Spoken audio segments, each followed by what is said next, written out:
था थोड़ा सा। एंड उनकी तबीयत ठीक थी, उनको ब्रीदिंग प्रॉब्लम भी नहीं आ रही थी, नॉर्मल थे, फीवर था हल्का फुल्का, तो दवाई दे रहे थे। और थर्सडे को उनकी तबीयत ज़्यादा ख़राब हुई है, तो मैं उनको लेके गया हूँ हॉस्पिटल, लेकिन किसी हॉस्पिटल ने एडमिट नहीं किया क्योंकि कोरोना का टेस्ट नहीं करवाया था। तो वो कहते हैं कि कोरोना का टेस्ट करवाओ फिर एडमिट करेंगे। तो मैं थर्सडे को शाम को डीएमसी, यहाँ पे एक हॉस्पिटल है दयानंद मेडिकल कॉलेज, सबसे बड़ा प्राइवेट हॉस्पिटल है, मैं वहाँ पे लेके गया पापा को। एंड वहाँ पे उनका टेस्ट करवाया कोरोना का। वो कहते हैं कि 4 घंटे तक रिपोर्ट आ जाएगी या फिर अगले दिन सुबह 12 बजे तक। तो मैं लेके उनको घर आ गया उसके बाद, क्योंकि उनकी तबीयत तब सही थी, मेरे से बात कर रहे थे प्रॉपर। एंड फ्राइडे को सुबह उनकी तबीयत ज़्यादा ख़राब होगी एंड मेरे को एकदम से उनको डीएमसी दोबारा लेके जाना पड़ा, बिकॉज उनसे सांस नहीं ली जा रही थी उसके बाद। तो मैं सुबह 10 बजे वहाँ लेके पहुँच गया हूँ पापा को। मैं वहाँ पे डीएमसी में मैंने कहा कि ऐसे पापा को सांस नहीं ली जा रही। उन्होंने इमरजेंसी के बाहर ही एक डिवाइस होता है ऑक्सीमीटर, उससे ब्रीदिंग चेक की पापा की, तो वो आ रही थी 40।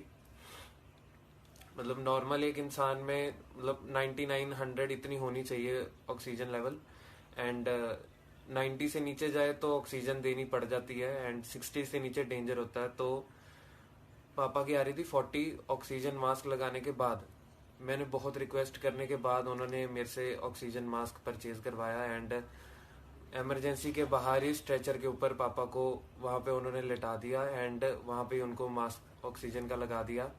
एंड तब भी उनको ऑक्सीजन आ रही थी सिर्फ 40। मैंने बहुत रिक्वेस्ट की डीएमसी वालों से कि एडमिट कर लो, लेकिन वो कहते जब तक रिपोर्ट नहीं आएगी कोरोना की तब तक हम कुछ भी नहीं कर सकते, पेशेंट को हाथ भी नहीं। हेलो गाइस, मैं वीडियो इसलिए बना रही हूँ कि मैं चाहती हूँ आप ये वीडियो ज़्यादा से ज़्यादा रिट्वीट करो और सर तक ये वीडियो जाना चाहिए, जो अभी तक के सारे वीडियोस गए बट अभी भी सर ने रिप्लाई नहीं दिया है। सर आप मुझे इस बात का जवाब दो, जिसका क्या मैं अपने सेंटर की बात कर रही हूँ। सर मेरा सेंटर यहाँ से 112 किलोमीटर दूर है, 4 घंटे का रास्ता है सर मेरे यहाँ से। आपको क्या लगता है कि मैं यहाँ से 4 घंटे का रास्ता ट्रेवल करूँ, फिर मेरे गार्जियन वहाँ पे मुझे सेंटर पे छोड़े, फिर वो घर आए, फिर मेरा एग्जाम खत्म होने के बाद फिर वो मुझे लेने जाए 4 घंटे, फिर मुझे वो 4 घंटे लेकर आए। और रही बात हम यहाँ से 4 घंटे की ट्रेवलिंग विथ मास्क करेंगे, ग्लव्स करेंगे, फिर 3 घंटे हम एग्जाम में मास्क और विथ ग्लव्स रहेंगे। सर हम कहाँ जाएंगे सर? एक तो मास्क में ठीक से बोलना नहीं बनता है, इसलिए आज बिना मास्क के मैं आपसे बात कर रही हूँ, चाहे मेरा मास्क के मैं वीडियो बना रही हूँ। सो मेरा इंटेंशन ये है सर कि मेरे अराउंड भी कोविड के केसेस बहुत ज़्यादा बढ़ रहे हैं, तो इसलिए चांसेस नहीं है। सो प्लीज़ आपको ये पोस्टपोन करना हो sir. You have to save our life sir, because आप बीएड के, बीएचयू के, केसीईटी के एग्जाम में हमने देख लिया सर। बीएचयू के भी रिसेंट में हुआ, वहाँ की ट्रैफिक का आपने देख लिया कंडीशन क्या था।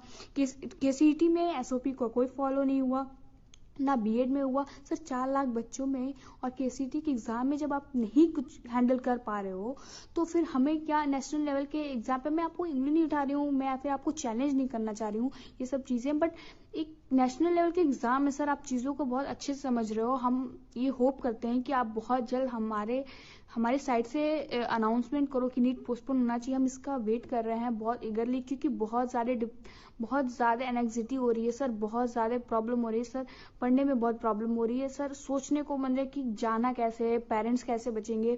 हमारा इम्यून सिस्टम सही है, इसका मतलब ये नहीं कि हमारे गार्जियन का भी सर, हमारे गार्जियन 40 से अबव है, 45 से अबव है, और जरूरी नहीं कि सारे बच्चों का इम्यून सिस्टम सेम हो सर। तो मेरा ये कहने का मतलब है sir, please postpone NEET and please save our life.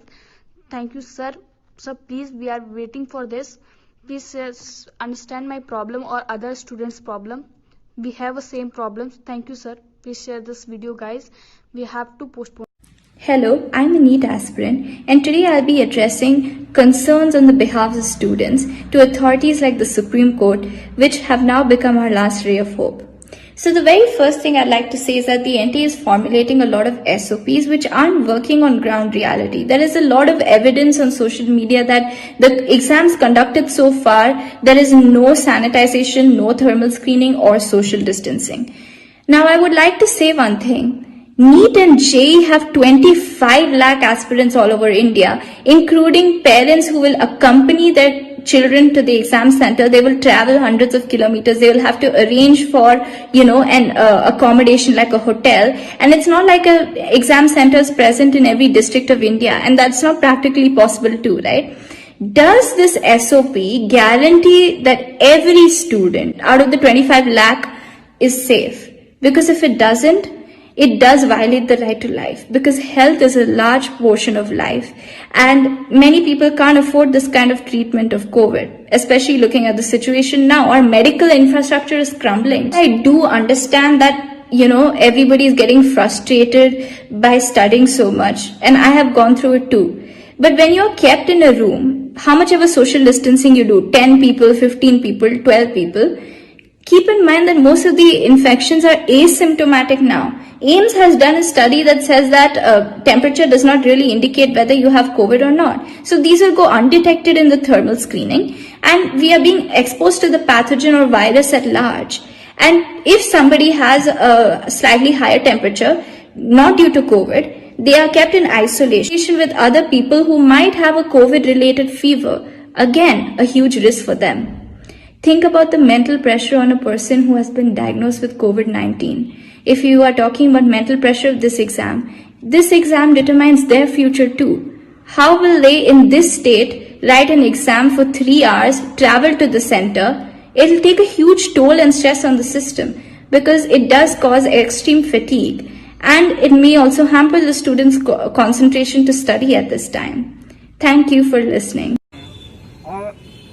NTA वाले मुझसे एक्सपेक्ट कर रहे हैं कि मैं 100 किलोमीटर से ज़्यादा चलूँगा बिना मेरे फादर के। मेरे पापा और मम्मी दोनों ने मना कर दिया है कि अगर 13 सितंबर को पेपर हुआ तो बेटा तुमको पेपर नहीं देना है, इस साल ड्रॉप कर दो, लेकिन मुझे पेपर नहीं देने दिया जा रहा है। क्यों? क्योंकि मेरे पापा, मेरी पूरी फैमिली इस समय बहुत डिप्रेशन में है, मैं इस समय बहुत ज़्यादा डिप्रेशन में हूँ। मैं आपको बता नहीं सकता कि मैं अपनी भावनाओं को कितना ज़्यादा कंट्रोल करके बोल रहा हूँ। मैं चाहूँ तो रो पड़ूँ, लेकिन मैं अपने आंसुओं को किसी तरीके से छुपा रहा हूँ। Please NTA, please postpone this NEET, please जी पोस्टपोन।